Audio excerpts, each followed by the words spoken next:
सहनावतु सहनौ भुनक्तु सह वीर्यम् करवावहै तेजस्विनावधीतमस्तु मा विद्विषावहै।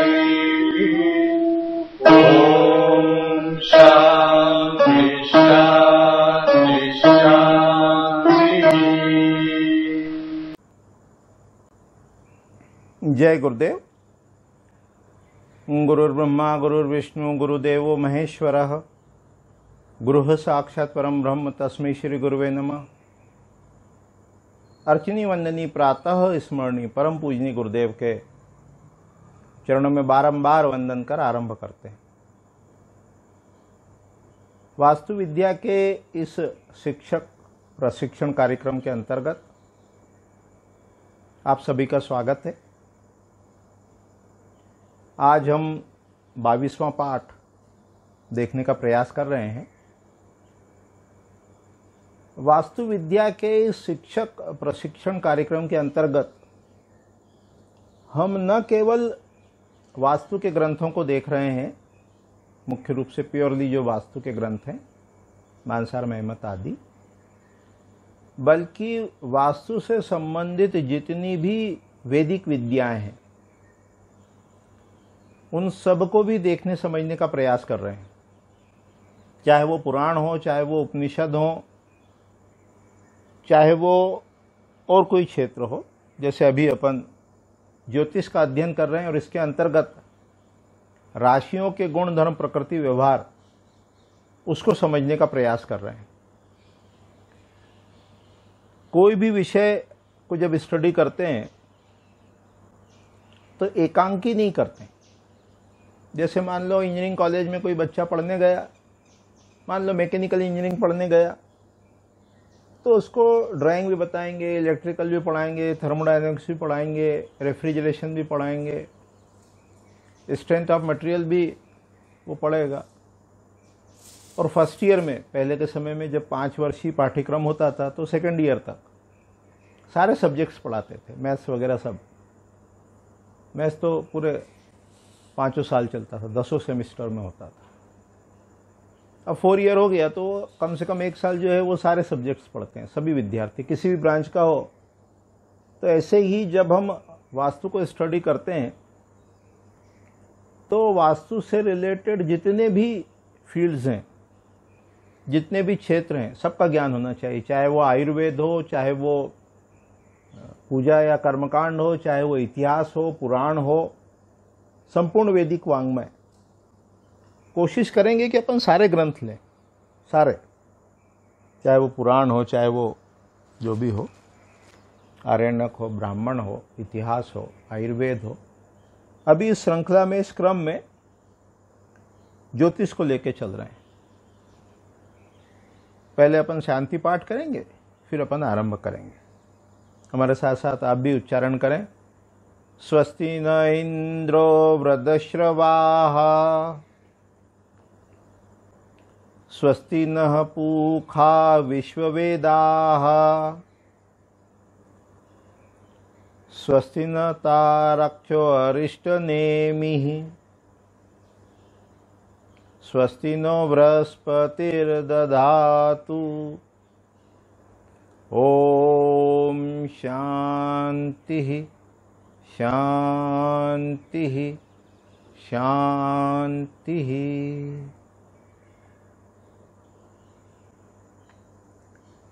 पिछले पाठ में, पिछली इकाई में हमने राशियों के शरीर से अंग से संबंध, शरीर के अंग से उसका संबंध, राशियों का, चर स्थिर द्विस्वभाव, पित्त वात त्रिधातु कफ, ये प्रकृति, क्रूर सौम्य स्त्री पुरुष, क्रूर अक्रूर, इनको देखने समझने का प्रयास किया। अब एक एक राशि को स्वतंत्र रूप से थोड़ा देखने समझने का प्रयास करते हैं। तो पहली राशि क्रमांक जो है वो है मेष। मेष मतलब आप इंग्लिश में रैम, हिंदी में भेड़, ऐसा अर्थ ले सकते हैं, है ना। इनके आकृति के नाम का भी कुछ महत्व है।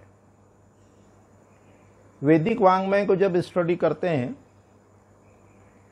तो जितनी भी संज्ञाएं हैं, नाउन हैं, वो सब विशेषण हैं, एडजेक्टिव्स हैं, अपने गुण खुद बताते हैं। ये ध्यान में रखते हुए अपन आगे चलते हैं।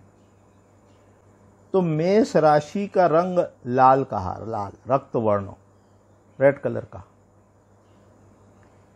लाल रंग जो है वो अग्नि को प्रदर्शित करता है। ये अपन पहले देख चुके हैं, समझ चुके हैं, जान चुके हैं। जो भी अग्नि तत्व है, फायर एलिमेंट जिसको अपन कहते हैं, उसको रिप्रेजेंट करने के लिए अपने पास बहुत सारे माध्यम है। यदि रंग के थ्रू रिप्रेजेंट करेंगे, प्रदर्शित करेंगे, तो रेड कलर यूज करेंगे। उसी लाल रंग को, अग्नि तत्व को, यदि हम अक्षर से रिप्रेजेंट करना चाहेंगे तो र अक्षर है, र। शेप में जब देंगे, आकार में प्रदर्शित करेंगे फायर एलिमेंट को, तो ट्रेंगल है, ट्रेंगल।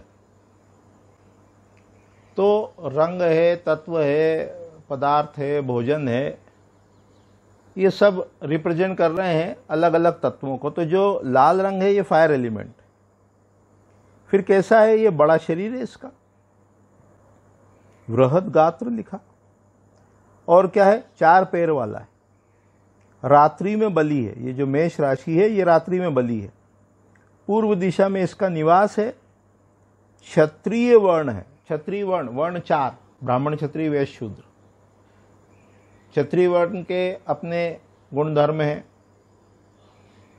थोड़ा एग्रेसिव है, शरणागत की रक्षा करने वाला है, विक्रम है, पराक्रमी है, साहसी है ना। इस प्रकार के गुण धर्म को अपने अंदर जो रखता है वो क्षत्रिय गुण का है। सम्रांगण सूत्रधार अध्याय संभवतः 6-7 के आसपास का वर्ण और आश्रम व्यवस्था, उसमें सब वर्णों के गुण धर्म बताए गए। फिर कहा पर्वत पर विचरण करने वाला, हाइट पर रहने वाला। रजोगुण, क्रियाशील, एक्टिव। पिछले भाग से उदय, पिछला भाग यानी जैसे ये समझो कि ये हमारे पास एक ये ऑब्जेक्ट है ना, ये ऑब्जेक्ट हमने दिखाया तो ये सीधा गया, ये ऐसा है, ये सीधा, सिर से उदय कहेंगे। फिर मान लो इसी को हमने अपसाइड डाउन करा तो ये ऐसा हो गया, पीछे से उदय हुआ, है ना। और ये साइड से हुआ, है ना, उभयोदय कहते हैं। तो ये जो उदय है राशि का, तो वो जो पिछला भाग उसका पहले आता है ना, इसलिए कहा पीछे पृष्ठोदय। तत्व में कहा अग्नि तत्व, और स्वामी बताया मंगल। यानी जब भी अपन किसी राशि को देखेंगे, जैसे मेष को देखा, तो अपनी बुद्धि में, अपने दिमाग में, अपने माइंड में जो उसका चित्र बनना चाहिए, आकृति तो बनेगी, मेष है, भेड़ है, ठीक है, लेकिन जब उसको देखा, समझा, जाना, तो हमको वो फायर एलिमेंट दिखे, अग्नि तत्व दिखे, लाल रंग दिखे, पित्त बताया, प्रकृति क्या बताया इसमें, अग्नि तत्व दिखाया, पूर्व दिशा, क्षत्रिय, और स्वामी मंगल। मंगल भी कैसा है? वो भी एग्रेसिव, वो भी क्षत्रिय। तो कुल मिला के मेष राशि जो हमको दिखती है, समझ में आती है, वो कैसी दिखती है? वो रजोगुणी दिखती है, एक्टिव दिखती है, क्रियाशील दिखती है। और कैसी दिखती है? अग्नि तत्व प्रधान दिखती है। और कैसी दिखती है? क्षत्रिय गुणों से युक्त दिखती है, और लाल रंग है।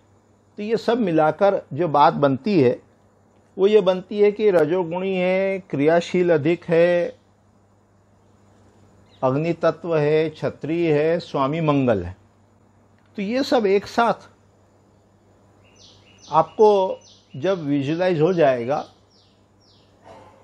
तो ये मेष राशि के गुण प्रकट होने लगेंगे। और अपने को इसी प्रकार सब चीजें आगे समझना है। जैसे मान लो सूर्य किस राशि में उच्च का? मेष में। अब सूर्य कैसा है? वो भी प्रतापी है, कलर में जाएंगे तो संभवतः रेड मिल जाए, गुण में जाएंगे तो संभवतः छत्री मिल जाए, सत्वगुणी मिल जाए, है ना। तो ये भी किस राशि में उच्च का हुआ? मेष में। एग्रेसिवनेस बढ़ी, प्रचंड तेज वाला हो गया। वही सूर्य जो है वो प्रचंड तेज उसको मिल गया। तो अपन जब स्टडी करेंगे तो क्या समझेंगे? उस समय भाव है, 12 भाव आगे समझेंगे, पत्रिका के 12 भाव, हाउस, उसके अंदर राशि बैठी है, उसमें ग्रह बैठा है या ग्रह देख रहा है, ग्रहों की दृष्टि भी स्टडी करेंगे। उसको मिला के हमको एक रिजल्टेंट, है ना, वो फल मिल रहा है। तो ये कैसे मिल रहा है? ये राशि के कारण मिल रहा है, ग्रहों के कारण मिल रहा है। तो जब हमको राशि के गुणधर प्रकृति व्यवहार समझ में आएगा, ग्रहों का गुणधर प्रकृति व्यवहार जब स्पष्ट होगा, तो हम प्रॉपरली उसको डिकोड कर पाएंगे। तो इस प्रकार से आपको याद भी रखना है और स्टडी भी करना है। उसके बाद वृष राशि का स्वरूप है। वृष राशि, वृष का मतलब उसको वृषभ भी समझ लेना। जो वृषभ है, जिसको नंदी भी कहते हैं, है ना, तो उसका क्या कहा कि उसका सफेद रंग, लंबा शरीर, 4 पैर वाला, रात्रि बलि। मेष में भी हमने 4 पैर वाला देखा, रात्रि बलि देखा। उसकी दिशा पूर्व थी, इसकी दक्षिण है। वो पर्वत पर रहता था, ये ग्राम में रहता है। मेष राशि से कंपेयर कर रहे हैं अभी। वो क्षत्रिय वर्ण था, ये वेश्योचित गुण वाला है। मेरा किसमें फायदा? जिनका सहज अनुराग धन आकर्षण के प्रति है, जो अपना स्वार्थ शब्द तो ठीक नहीं है पर ठीक है, जो मेरा क्या फायदा ऐसा चिंतन वाले व्यक्ति हैं, वो वैश्य गुण बताया, वैश्य प्रकृति बताई। वो भी पृष्ठोदय थी मेष राशि, ये भी पृष्ठोदय। उसका तत्व अग्नि था, इसका भूमि है। इसका स्वामी शुक्र है, जो कि रजोगुणी है। शुक्र जो है वो रजोगुणी है ना। और ग्राम्य वर्णिक भूमि रज पृष्ठोदय वृष, है ना। शुक्र इसका स्वामी, श्वेत शुक्राधिपो, शुक्र इसका स्वामी। और क्या कहा? दीर्घ, लंबी है। चतुष्पाद, शर्वरी बलि, दक्षिण दिशा में है, रात्रि में बलि है। यामियत ग्राम्यो वणिक भूमि रजः पृष्ठोदयी वृष। ये जो वृष राशि है, इस प्रकार से इसका गुण धर्म बताया।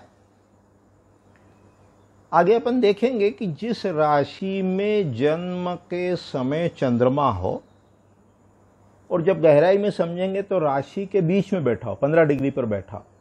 मान लो किसी के हॉरोस्कोप में चंद्रमा वृष राशि का, और वृष राशि में वो 15 डिग्री के ऊपर बैठ गया। अब वृष में उच्च का होता है, ठीक है। तो वृष राशि के गुण उस जातक में दिखेंगे। कैसा होगा? एक्टिव होगा, क्रियाशील होगा, लेकिन प्रकृति कैसी होगी? वैश्य प्रकृति का होगा। अपना स्वार्थ कह लो या धन के प्रति उसका अनुराग होगा, इत्यादि। तो यहां हमको जब भी राशि को समझना है तो राशि की अपनी कैरेक्टरिस्टिक्स है, वो ठीक है। उसके साथ में उसका जो मालिक है, स्वामी है, उसके गुण से भी वो राशि प्रभावित है। तो उसके जो स्वामी है, उसका जो लॉर्ड है, जैसे इसका जो स्वामी है वो शुक्र है, तो शुक्र के गुणों को ध्यान में रखना है और राशि के गुणधर्म को ध्यान में रखना है।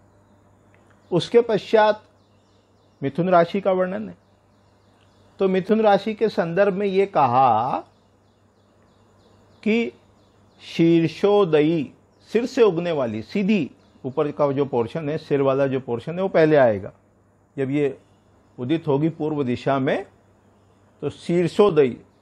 और क्या बताया? ये जोड़ा है, जोड़ा, मिथुन कहते हैं जोड़ा। किसका? स्त्री पुरुष का। और क्या है, गदा और वीणा ये लिए हुए हैं हाथ में, जो ये कपल कह लो, जोड़ा कह लो। इसकी दिशा बताई पश्चिम।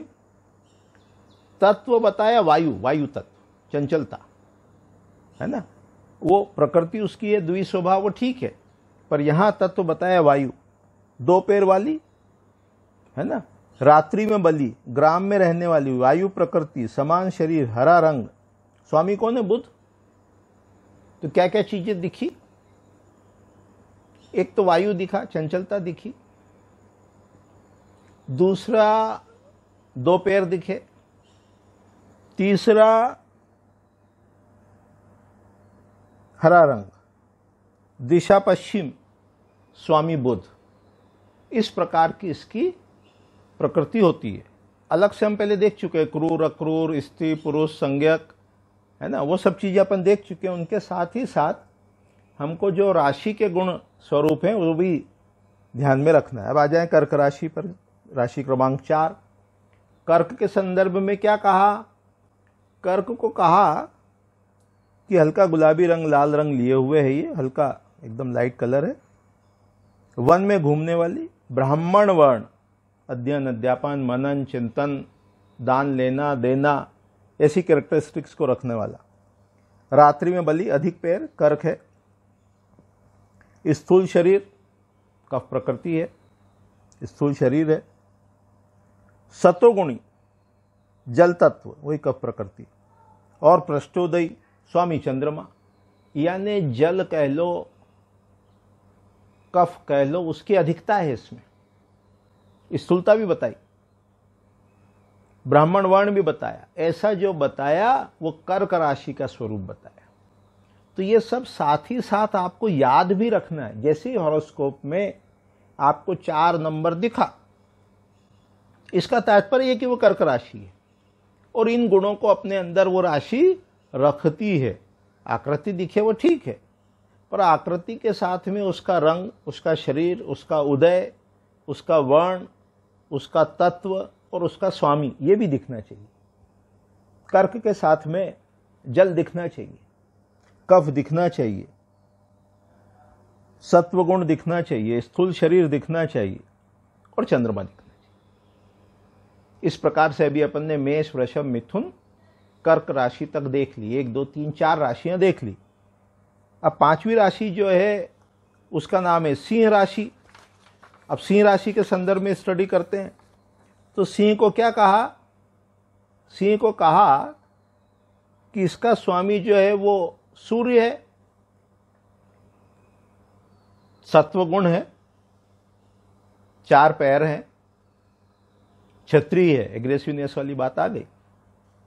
और कैसा है? वन में विचरण करने वाला, वन में रहने वाला, शीर्षोदयी, शीर्ष से उदित होने वाला, बड़ा शरीर, हल्का पीला, पूर्व दिशा और दिन में बलवान, सूर्य के गुण सारे। कैसा है? वो सत्व है। कैसा है? क्षत्रिय है। कैसा है? पूर्व दिशा में बली और दिन में बलवान है। सिंह, सिंह यानी जिसको अपन लायन कहते हैं ना, वो सिंह। उसके पश्चात कन्या राशि। कन्या राशि को कहा पर्वत पर विचरण करने वाला, दिन में बली, शीर्षोदयी, शीर्षोदयी, मध्यम शरीर, 2 पैर, दक्षिण दिशा, अन्न व आग हाथ में रखने वाला, वैश्य वर्ण, अनेक रंग, वायु तमोगुणी। इसका स्वामी बुध है। बुध 2 राशि का स्वामी, मिथुन और कन्या। लेकिन दोनों में स्वामी एक होने पर भी राशि की प्रकृति भिन्न है, इसलिए फल भी अलग अलग मिलेगा, प्राप्त होगा। तो कन्या राशि का स्वरूप बताया कि ये पर्वत पर विचरण करने वाला, शीर्षोदयी, मध्यम शरीर, अन्न व आग हाथ में रखने वाला, वैश्य वर्ण। वैश्य वर्ण से तात्पर्य जिनका सहज अनुराग धन आगम के प्रति है, स्वार्थ, मेरा क्या फायदा। और वायु तत्व और तमोगुणी, इस प्रकार की ये प्रकृति रखने वाले कन्या राशि है। स्वामी बुध है। तो आज की इकाई में, आज के पाठ में हमने 6 राशियों के गुण धर्म प्रकृति व्यवहार को समझने का, देखने का प्रयास किया, और बाद में जब अपन इसको कंक्लूड करेंगे इस चैप्टर को, तब इस प्रकार का टेबल ये आप स्वयं बनाएं पहले तो। उससे क्या होगा, उससे आपको एट ए ग्लांस याद रखने में सुविधा होगी कि जैसे मेष राशि तो लाल रंग, रात्रि में बली, पूर्व दिशा, क्षत्रिय वर्ण, पर्वतचारी, पर्वत पर विचरण करने वाला, रजोगुणी, पृष्ठोदयी और अग्नि तत्व वाली। इस प्रकार का आप टेबल स्वयं बनाएंगे तो आपको लाभ अधिक होगा। तो अभी इतना ही कह के वाणी को विराम देते हैं। आज की इकाई में, आज के पाठ में अपन ने मेष, वृषभ, मिथुन, कर्क, सिंह, कन्या, इन राशियों के गुण धर्म प्रकृति व्यवहार को समझने का प्रयास किया। आगामी पाठ में, आगामी इकाई में आगे की जो राशियां उनको देखने समझने का प्रयास करेंगे। जय गुरुदेव, जय गुरुदेव।